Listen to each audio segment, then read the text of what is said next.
11:15 de la mañana, como cada jueves, está la columna semanal de la Secretaría de Ciencia y Técnica, titulada Investigación en Movimiento, porque investigar es un poco moverse, ¿no? Como nuestro programa, investigar es un poco moverse, la vida es un poco moverse en general, pero investigar puntualmente tiene que ver con eso, ¿no? Para salir esa idea de el laboratorio, que investigar es el tubo de ensayo y demás, puede ser un aspecto de la investigación, pero para investigar hay que moverse, hay que preguntarse muchas cosas, y esa pregunta justamente surgirá el movimiento posterior. Bueno, así que un gusto poder hacer esto todos los jueves, recibir a docentes e investigadores de nuestra universidad, y en este caso puntual recibo a dos docentes e investigadores que conozco de antes. He tenido a una de las investigadoras como docente, otro investigador como compañero en su momento, así que vamos a hablar de música. Lo decíamos al comienzo del programa.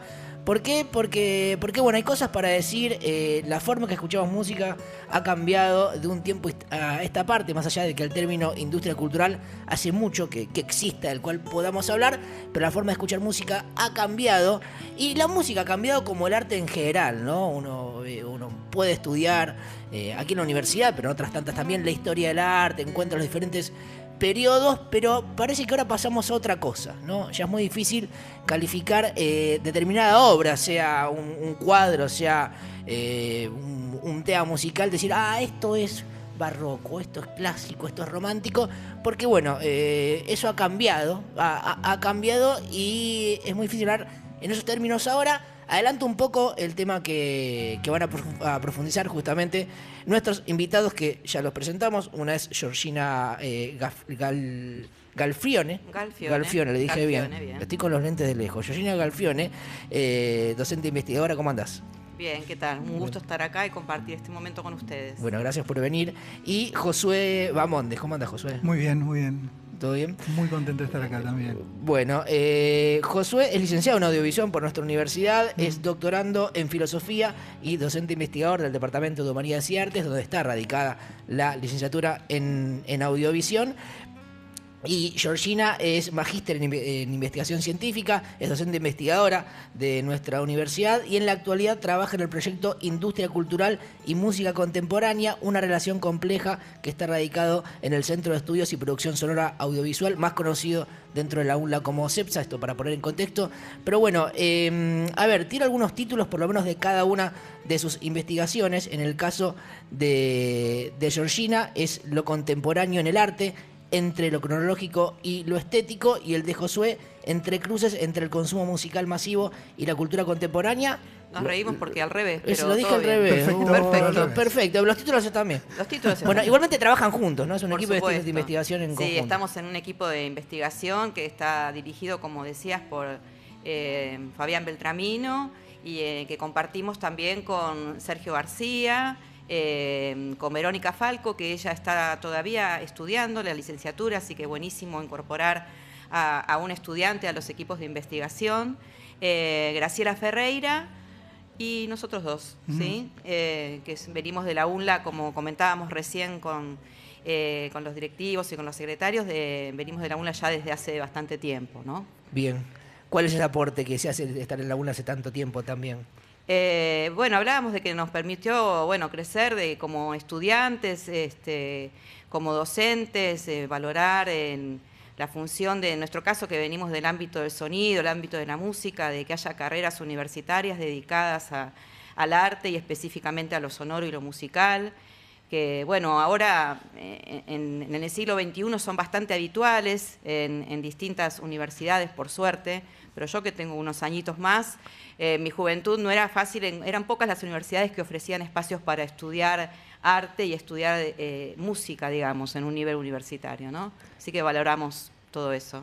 Bueno, decíamos que forman parte del mismo equipo de investigación, pero al mismo tiempo cada uno ha encarado por lugares diferentes dentro del mismo ámbito.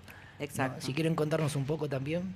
Bueno, dentro de la investigación, que es una investigación que justamente lo que se pregunta es de qué modo, ¿no?, las nuevas tecnologías están afectando o condicionando el modo en el que escuchamos, consumimos, el modo en el que la música circula y la música nos llega, ¿no? Y esto es importante pensarlo de ese modo. La música ahora nos llega. Tal vez antes, para escuchar cierta obra musical, uno iba a escuchar ese autor, ¿no?, con la intención específica de adentrarse en esa obra. Ahora es diferente, estamos de alguna manera rodeados por distintas aplicaciones, plataformas que nos hacen llegar, nos sugieren. Y la pregunta va un poco en ese sentido, ¿no? ¿Cómo es este nuevo modo de escuchar, este nuevo modo de relacionarnos con el arte en el cual hay sugerencias? ¿Quién controla ese tipo de sugerencias?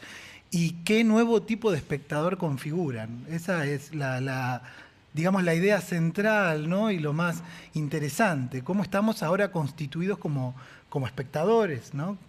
¿Cuánto tiene que ver esto con lo contemporáneo? Porque entiendo, Josué, que lo que decís vale para cualquier estilo de música, ¿no? Digo porque en particular al mismo tiempo tu artículo está orientado, o vos elegiste como objeto de estudio o como lugar de investigación obras que se califican como contemporáneas, pero que se han elegido en diferentes centros culturales, puntualmente algunos de la capital federal. Digo, cuando decís esto, ¿hablas de algún género en particular o de todos? Bueno, eso es lo interesante justamente de la investigación. Este nuevo modo de asistir a la música ha atravesado y ha englobado a todos los estilos. No hay música que haya quedado por fuera de lo que entendemos la industria cultural. Es decir, incluso las músicas que se presentan como un desafío a la industria cultural no tienen otra forma de existir, otra forma de aparecérsenos a nosotros, a los que escuchamos, que no sea por fuera del contexto de la industria cultural.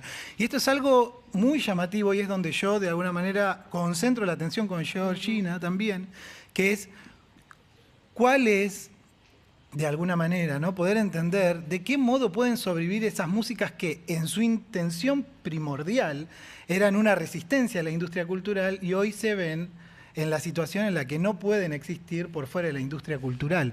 Es más que una mirada, digamos, histórica de lo que está pasando, es una pregunta ética, ¿no? ¿Cómo resisten aquellas músicas que se presentan como un desafío a la industria cultural dentro de la industria cultural porque no hay nada por fuera de la industria cultural? Cuando hablas de resistencia, ¿a qué te referís puntualmente? Bueno, me refiero a esa larga actividad que iniciaron las vanguardias, ¿no? Recordá que algunos aspectos fundamentales de la vanguardia eran tipos de obras que eran anti-obra, ¿no? Se presentaban en museos, pero eran anti-museo, ¿no? Eran anti-belleza. O sea, estaban en contra de esta sociedad que había llevado al mundo a la barbarie, ¿no? A la barbarie de las 2 guerras mundiales. Bueno, se presentaban como una resistencia no solo a la sociedad, sino a un tipo de arte. Y esta música contemporánea, es una especie de legado de esa búsqueda. Entonces es antimercado, antiobjeto, ¿no? Anticomercialización de lo cultural, pero fíjate en los espacios donde se nos aparecen. La música contemporánea que le llega al gran público, le llega por Spotify, por Bandcamp, le llegan por alguna, tal vez, incursión de esas músicas en películas, es decir, llega en el ámbito de la industria cultural. ¿Cómo hace entonces esa música que se entiende a sí misma como antimercado para circular prácticamente únicamente en el mercado? Georgina. No, lo escucho y bueno, me siento muy conectada en muchas cosas, ¿no? Digo, cómo se rompe también esto de la función cultural que ha tenido la música, lo estudiamos, cuando vos cursabas también, sí, ¿no? De que era como un nicho, ¿no? Nosotros vamos a hacer foco definitivamente, porque ya vamos para nuestro 2º año de este trabajo de investigación, de este proyecto, a ir a la música académica, que desde ahí venimos con las primeras investigaciones que se estuvo trabajando en el rol del canon, en la música académica, y cómo incidía en las audiencias, cómo incidía en las salas de concierto. Esto también permite un poco salir de ese nicho, como decía Josué, ¿no? De que tengo que ir al teatro a escuchar o tengo que ir a una sala de concierto a escuchar. Y permite una difusión más masiva, ¿sí? Tiene también su lado A y su lado B, ¿no? Lo bueno de la difusión masiva de que mucha gente por ahí se puede acercar a cosas que no conocía. Nos pasa con los estudiantes que nos dicen: ¡ay, qué interesante esa obra que puso! ¿De quién es? Entonces, bueno, ya le dieron me gusta una vez y ya ahí empieza a funcionar la rueda, ¿no? De lo que le empieza a sugerir la plataforma, de lo que puede escuchar. Pero por otro lado, también si nadie se animó a darle un clic en el me gusta a algo que sale de sus intereses, la rueda va a ir girando siempre alrededor de los mismos intereses y nunca va a tener posibilidades de escuchar nada nuevo, ¿no? O sea que el algoritmo tiene algo bueno y algo malo al mismo tiempo. Yo creo que sí, creo que como en todo, ¿no? Si nos dejamos llevar por las supuestas bondades del algoritmo, dice Estela Puente, una de las autoras que estuve analizando, nos vamos a quedar siempre alrededor de lo mismo. Es como si yo fuera docente y siempre les hiciera escuchar a mis alumnos lo mismo, lo que sé que a ellos les gusta, ¿sí? Lo que sé que los atrapa. Bueno, a ver si los atrapo con algo nuevo y puedo ir modulando esta escucha, puedo ir modulando preferencias. Eso hacen también las plataformas por streaming, ¿no es cierto? Georgina, vos en tu artículo rescatás un poco la historia del arte y básicamente de los que han hecho arte a lo largo de la historia.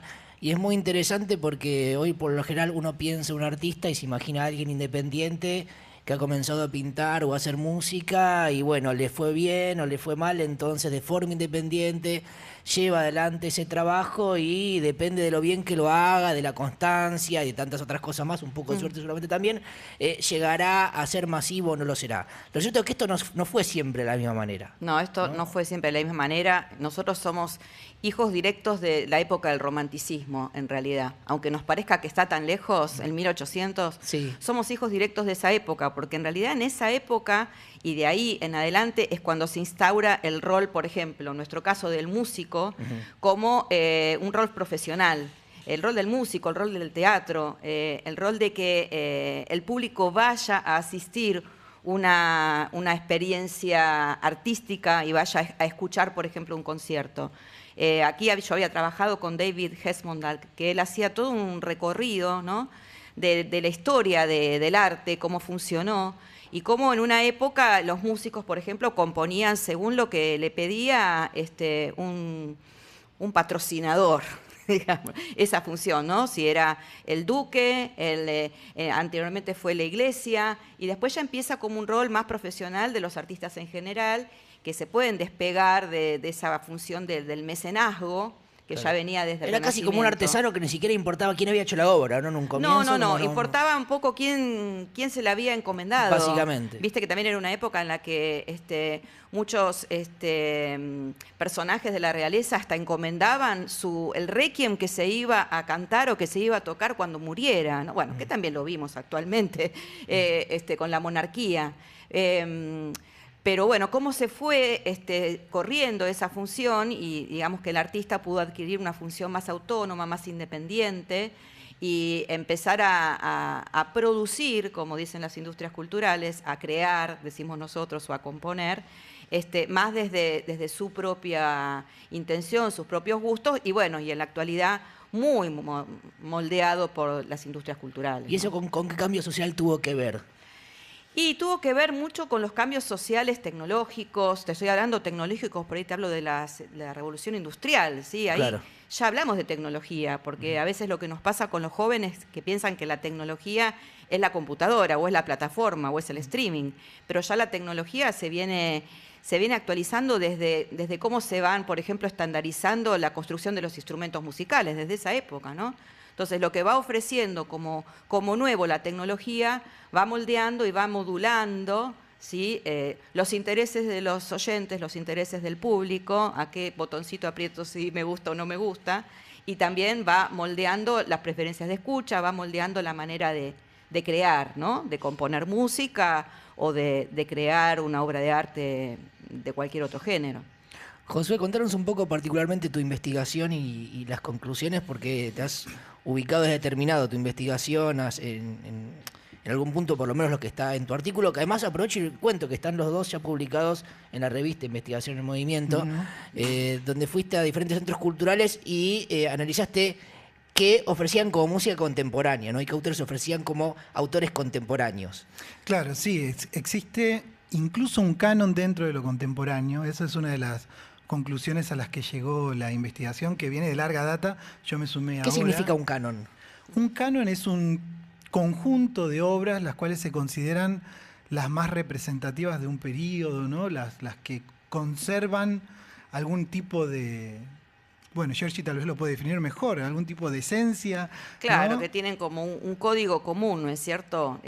La palabra canon es un poco paradigmática porque se aplica a muchos ámbitos, ¿no? Sí. Pero digamos que canon viene de regla, de cómo reglar o cómo establecer ciertas leyes como para poder medir un determinado fenómeno. También en las ciencias sociales podemos hablar de medir. Hoy cuando hablabas de lo del laboratorio, bueno, hay laboratorios de sonido, claro. ¿sí? Laboratorios en los que escuchamos y experimentamos. Bueno, ustedes de audiovisión analizan la señal acústica, ¿no? O sea, se dan todas las áreas. Pero creo que parte de esta idea de que el canon es ver con qué vara se mide, ¿sí? Y se analiza cierto tipo de fenómeno. Y nosotros lo venimos haciendo desde el ámbito de la música académica. En un comienzo fue ver con qué frecuencia y en qué recintos se me pasaban obras de música académica, y todo un relevamiento, ¿no? De las primeras investigaciones, de ver, bueno, en el Centro de Experimentación del Teatro Colón, en el Centro Cultural Recoleta, y bueno, se fue haciendo revelaciones de ese tipo. Entonces, más o menos de ese lado viene el concepto de canon, ¿no? Cómo medir, y en este caso, obras que comportaban ciertas características en común. Y el canon, lo que uno descubre inmediatamente cuando comienza a trabajar con estas cuestiones, es que el canon es muy importante lo que muestra, pero también es muy importante lo que oculta. Es decir, lo que nos queda por fuera del canon, las obras que no se escuchan y que son absolutamente maravillosas, importantes, pero quedan justamente por fuera del linde, ¿no? de la historia, fuera del linde de lo recuperado, de lo que se sigue consumiendo, porque el canon es tan fuerte, su presencia se impone de un modo tan efectivo, que debajo del canon muchas veces queda toda una historia por contar. No, bueno, estaba repasando algunos autores que vos mencionaste en tu investigación, y quiero ir un poco al término contemporáneo, esta idea de que la historia del arte es también, bueno, forma parte de la historia de la humanidad, y que primero pasaba una cosa y después otra. Tengo entendido, digamos ustedes, que llegó un momento en que esto dejó de ser así. No sé si cuando hablamos de arte contemporáneo, específicamente de música contemporánea, de arte posthistórico. Digo, ¿de qué se trata todo eso? Porque pienso en música contemporánea y lo pienso en términos quizás temporales, y bueno, música contemporánea puede ser John Cage, pero también Milo J. Claro. Y hacen cosas completamente diferentes. Bien. Sí, bueno, hago una acotación. A ver. Como que se ha resignificado bastante este concepto de lo contemporáneo, ¿no? Como categoría. Además, a veces hablamos de lo contemporáneo y estamos hablando de cosas que vienen sucediendo desde 1940, 1950. Entonces, cuando decimos, y esto es nuevo, no es tan nuevo. O por ahí estás escuchando algo que tiene 100 años, pero la estética, ¿sí? Tiene que ver más con una cultura contemporánea que con lo que estamos habituados a escuchar. O por ahí decimos, música clásica, pero no entiendo de eso, qué aburrido. Y en realidad toda la música que escuchamos hoy, sea de cualquier género, ¿sí? Deviene desde esa historia. Y un poco esto yo trabajé con una autora que se llama Leda Rodríguez Jiménez, una española, que ella trabaja justamente este concepto de lo contemporáneo.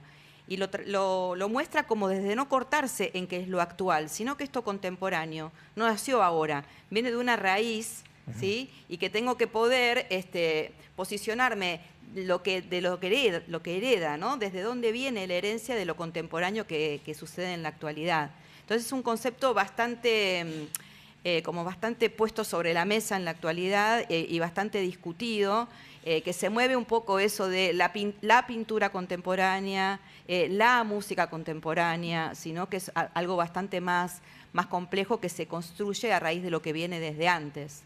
Josué. Sí, lo contemporáneo es un término absolutamente problematizado, ¿no? Sí. Es uno de los grandes temas, tanto de la filosofía como de la sociología, la cuestión de lo contemporáneo. Como bien decía Giorgi, lo contemporáneo aparece tanto como categoría estética, es decir, esta obra es contemporánea por tales rasgos estéticos, no tal búsqueda, pero también como categoría cronológica, es decir, lo contemporáneo sería lo que está sucediendo ahora. El gran problema es que lo contemporáneo cada vez abarca un periodo mayor de obras y de tiempo, ¿no? Últimamente contemporáneo se llama a cosas que sucedieron desde el 1960 hasta acá, y se van a seguir llamando contemporáneas por una razón, creo yo, que es fundamental, y es que como dice Arthur Danto, ¿no? Y otros autores coinciden, de alguna manera la historia del arte no se sabe bien hacia dónde se dirige. Entonces, todo lo que sucede luego de lo que autores como Danto llaman el fin del arte, es decir, el relato del arte, ¿no? Que se considera terminado, finalizado, todo lo que sucede luego de esa clausura del relato histórico del arte se lo considera arte contemporáneo, ¿no? Todo lo que está por fuera del linde de la historia del arte. ¿Y por qué es un relato finalizado? Bueno, se entiende que el arte inicia, según estos autores, es decir, puede haber una época preartística, ¿no? Se considera que algunas imágenes son de antes de la historia del arte. Luego hay un periodo artístico que, en términos generales, sería del Renacimiento hasta la Brillo Box de Andy Warhol en 1960. ¿No? Claro. Ese sería el relato histórico del arte, donde hay un arco bastante claro de qué es lo que está sucediendo, ¿no? Una búsqueda cada vez más de representar de manera naturalista, ¿no? Luego un quiebre de ese modo de representar el arte y por último el vaciamiento total al cual asisten las vanguardias. Todo lo que sucede luego de eso se considera que ya no se puede considerar parte del periodo o del relato artístico. ¿Eso qué significa? ¿Que no se va a seguir haciendo arte? Para nada. Se hace cada vez más arte. Los museos cada vez son más multitudinarios, cada vez se llenan más los museos. Pero el relato histórico del arte, ¿no? Como este estilo que sigue al siguiente y dialoga con el anterior, eso se considera que está, francamente, bueno, finalizado. Pero, no, digo, las Brillo Box de Warhol son esas cajas de tomate de supermercado que él elige publicarlas como una obra de arte y ahí, bueno, justamente conceptualmente se rompe todo. ¿Hay un paralelismo en la música de la Brillo Box de Warhol? ¿En la música se puede ubicar alguna obra, algún autor en particular que diga, bueno, este vino a hacer algo similar a lo que hizo Warhol con las Brillo Box? Bueno, hoy justamente antes de empezar la columna hablábamos, ¿no? John Cage, por ejemplo, puede Ajá. ser... Hay algo de John Cage. A ¿Es ver. lo que estamos escuchando ahora? A ver.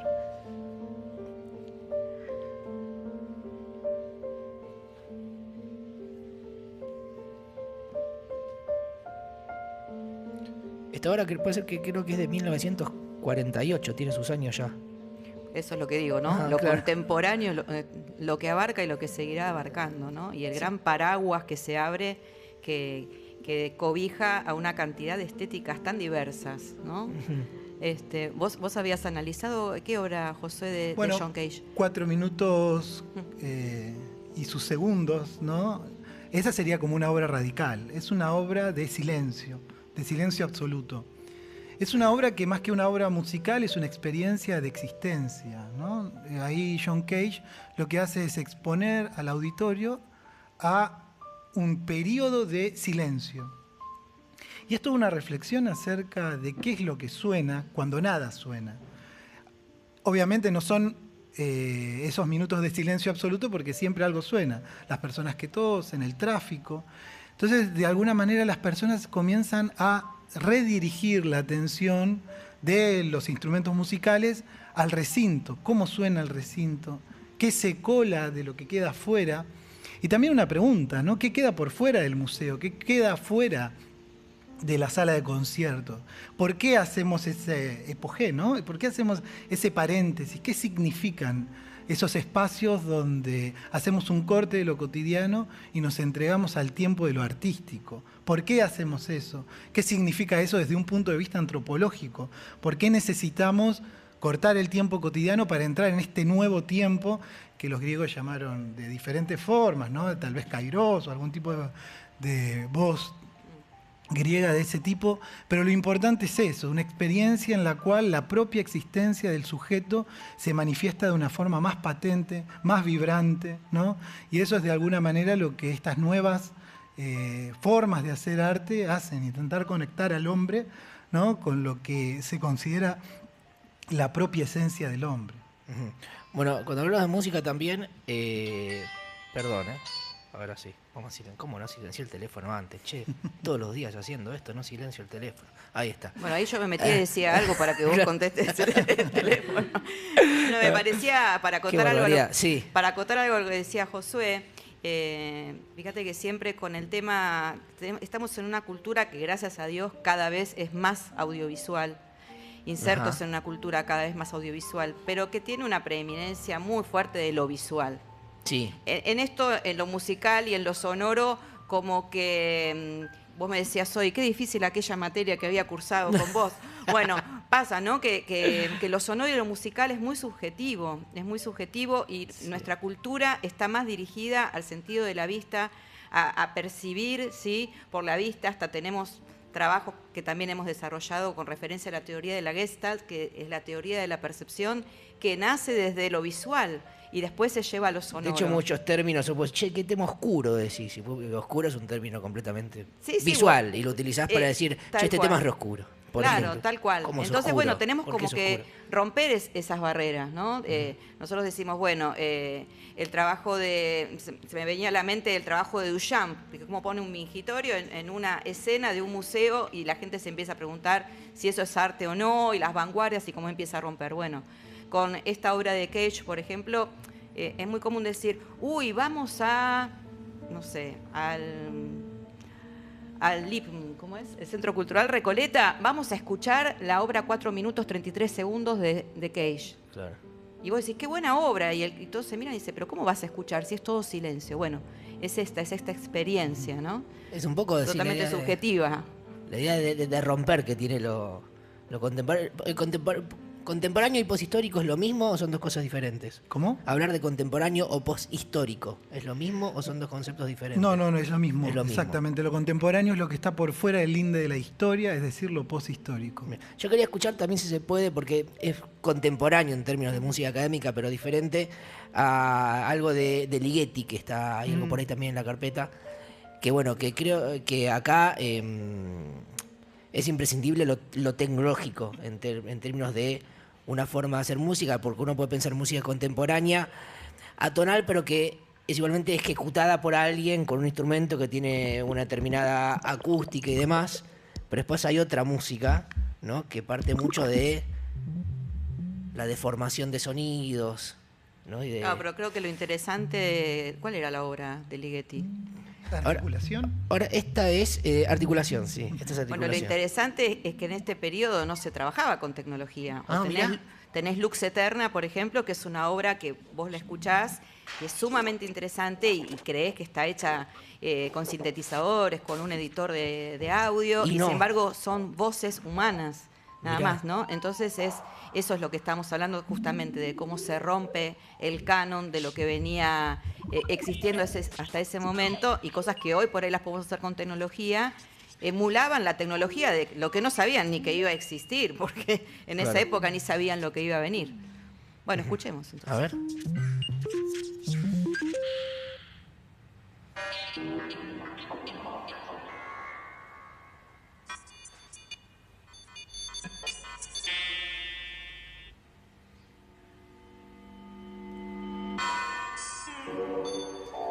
Siempre tuve la sensación que la propuesta de este tipo de música requiere al mismo tiempo otra disposición por parte del que va a escuchar, ¿no? Arrancando por la atención que hay que poner, es como disponerse, así como ver una película, bueno, es disponerse a ver, voy a escuchar tal autor, Tal cual. ¿no? Es que la música y lo sonoro, separamos un poco a veces cuando hablamos de lo musical y lo sonoro, porque puedo tener un discurso sonoro y que no esté estructurado tal cual como lo estaría una obra musical en los términos que las conocemos. Sí. Nuestra habituación a distintos géneros nos va llevando a que siempre estemos, por ejemplo, pendientes de que se escuche una melodía.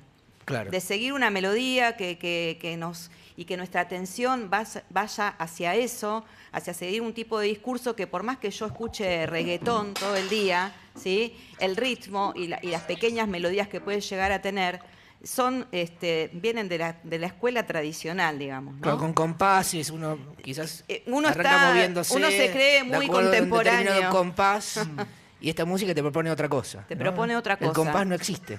Claro, no hay compás. La música busca romper con el naturalismo, ¿no? Pasa que uno dice, ¿qué naturalismo hay en la música? Bueno, la música logró construir algún tipo de naturalismo con sus escalas, con sus notas, con sus tensiones.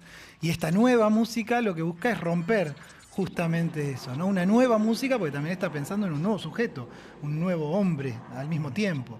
Entonces, así como la antigua música había creado ese antiguo hombre, ¿no? Que había llevado a la sociedad a la barbarie, esta nueva música es para el nuevo hombre, ¿no? Y esa es la búsqueda, en definitiva. Bien.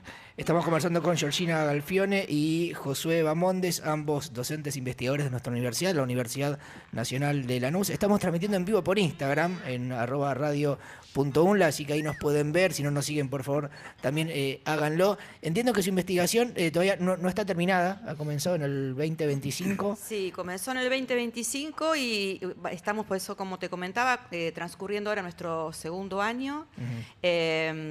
Empezamos el año pasado haciendo foco más en lo que tiene que ver con las industrias culturales y en este año nos vamos a enfocar más en lo contemporáneo, en música, en lo contemporáneo, en la música que llamamos académica. Bien. Y empezar a hacer esos entrecruces y esas vinculaciones para poder tener un producto final. Justamente estos dos artículos que estamos compartiendo hoy son el informe de avance que presentamos ahora hace un mes más o menos, de todo el rastreo del primer año de investigación. ¿Qué pasa con la música popular? ¿Qué lugar ocupa? Digo, acá cuando pienso en lo contemporáneo, yo quizás ya no en términos históricos, ¿está incluida dentro de lo contemporáneo también analizar? ¿Va por otro lado? ¿Qué presencia tiene inclusive en nuestra universidad al hablar de música o al enseñar de música, la música popular? Bueno, es interesante la pregunta que haces. Hay algunos tipos de música que se consideran populares, pero tienen absolutamente todos los parámetros de lo que se puede considerar música contemporánea. Un ejemplo que a mí me encanta es el hip hop, ¿no? ¿Te acordás que habíamos hablado de que este nuevo tipo de música, esta nueva etapa de la historia del arte, el contemporáneo, se para como fuera de la frontera?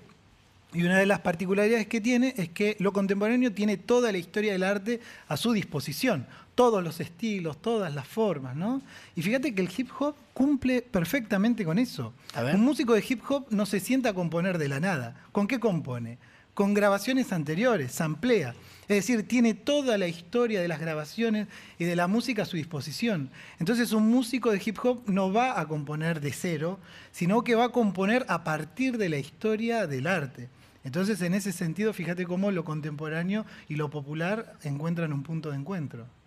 Sí, bueno, justamente García Canclini, uno de los autores que estuvimos trabajando, él habla como de me encantó este término, muy culinario, muy gastronómico, de una visión hojaldrada del arte contemporáneo, ¿no? Este hojaldre que se construye por capas y estas capas están atravesadas y las culturas se interrelacionan. Él habla de las culturas híbridas, ¿sí? Justamente de lo popular con lo más culto o académico, del folclore, de lo que viene de la antropología, de lo que viene de la literatura, con lo que viene de los medios masivos, y cómo en esas capas hojaldradas se van hibridando las culturas unas con otras, ¿no? Y cuando hablabas del hip hop, que está súper interesante, me parece que además este compositor que se nutre de obras anteriores para generar una obra en este estilo, también tiene que trabajar, aunque no lo trabaje corporalmente, en su mente tiene que estar el cuerpo, tiene que estar el movimiento, porque el hip hop es movimiento, ¿no? Entonces, enlazo las artes combinadas también acá y decir, es imposible que solo lo componga desde la mente o desde la inteligencia de la percepción auditiva, sino que también lo tiene que trabajar con lo que es lo kinestésico, el movimiento y tener esa idea, porque en definitiva lo que va a proponer el hip hop es que alguien se mueva con esa música, ¿no? Entonces es como se van interrelacionando todas las capacidades, las habilidades, las inteligencias, como decía Gardner, ¿no? Así que son ejemplos súper interesantes, que no nos podemos desdecir de lo que pasó antes. Claro. Está. Y en cuanto a la música académica, yo pensaba, cuando pienso en lo académico, pienso también, bueno, lo académico se da solamente en la academia justamente. Eso hoy en día es así. Bueno, yo tengo un ejemplo que quizás lo contradice, porque la Orquesta de la UNLA va a tocar, por ejemplo, el sábado en el centro comercial de Lanús, ¿no? Digo, pero al mismo tiempo quizás no es tan masiva o uno no es tan consciente de quizás la cantidad de gente que va a escuchar determinada obra académica, por así decirlo, y que se ha sido más consciente de que, no sé, ya que mencionamos a Milo J, llenó tal estadio, digo. Sí. ¿Qué pasa hoy en día con la música académica? ¿Qué pasó en otro momento con la música clásica? ¿Siempre fue así? ¿Fue para sectores, por así decirlo, para pequeños sectores? ¿En otro momento fue diferente? ¿Fue la música popular de otro momento histórico de... No sé, Bueno, en Europa nosotros sobre todo? hablamos de música, hablamos de Beethoven, de Mozart, Claro. y en su momento eran músicos populares, o sea, no existía en ese momento la figura de que voy al teatro a escuchar. Claro. Tocaban en un pequeño conjunto de cámara en la corte del rey tanto, y había 500 personas y bailaban un minué con esa música, ¿no? Y esta etiqueta de música académica, nosotros muchas veces decimos música instrumental, realmente se ha abierto mucho, bueno, y las plataformas en eso nos han contribuido, porque nos han contribuido en parte y en otra no tanto, como hablábamos hoy, porque yo puedo poner, bueno, ay, ¿quién fue Mozart? Pongo Mozart, pero de repente no me sale toda una sinfonía de Mozart y los 4 movimientos, y puedo escuchar los 4 movimientos. Me sale uno y después me sale, no sé, una obra de jazz, después me sale una de folclore, me sale una playlist ahí medio variada, ¿no?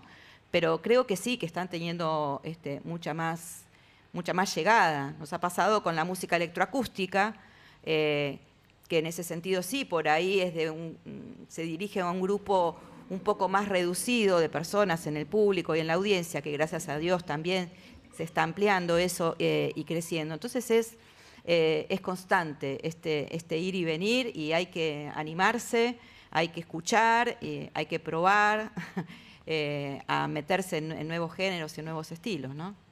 Josué. Sí, pensaba lo mismo que Giorgi, quería aportar esta cuestión de que hay un momento en la historia de las sociedades en el que irrumpe la industria cultural, y ahí sí hay como un gran público, un público masivo de la música, y tal vez la música más académica se reduzca. Pero la música académica logra colarse, ¿no? Logra filtrarse, y fíjate que hay grandes películas como Odisea en el espacio, ¿no? Que tienen música de este tipo, ¿no? Sí, de Ligeti, como hablábamos recién, Claro. tiene una obra Ligeti, por ejemplo. Entonces, fíjate cómo la música académica, a pesar de ser para un grupo más reducido, ¿no?, de escuchas, logra filtrarse en el gran público, en el público masivo, a través de esto. Y justamente a donde apunta nuestra investigación es que a partir de las plataformas, a partir de los algoritmos, asistimos a una especie de nuevo encuentro entre la música académica y la música masiva. Bien. Josué, Georgina, muchas gracias por venir. Muchas gracias a ustedes. Muchas gracias. Bueno, recordamos que ambos artículos están publicados en la revista Investigación Movimiento. Ambos son adelantos de la investigación entonces que concluyen en 2027. Bien, sí. Bueno, cuando estén las conclusiones, si les parece, los Bueno, volvemos a recibir. vamos con las conclusiones de este año. Dale, Tenemos un año para trabajar todavía. Gracias por venir. Gracias a ustedes. Hablamos con José Bamondes y Georgina Galfione, ambos docentes de nuestra universidad en la licenciatura en Audiovisión, docentes investigadores que justamente analizan qué está pasando hoy en términos de industria cultural, de música contemporánea. Han pasado por Todo Tiene Movimiento.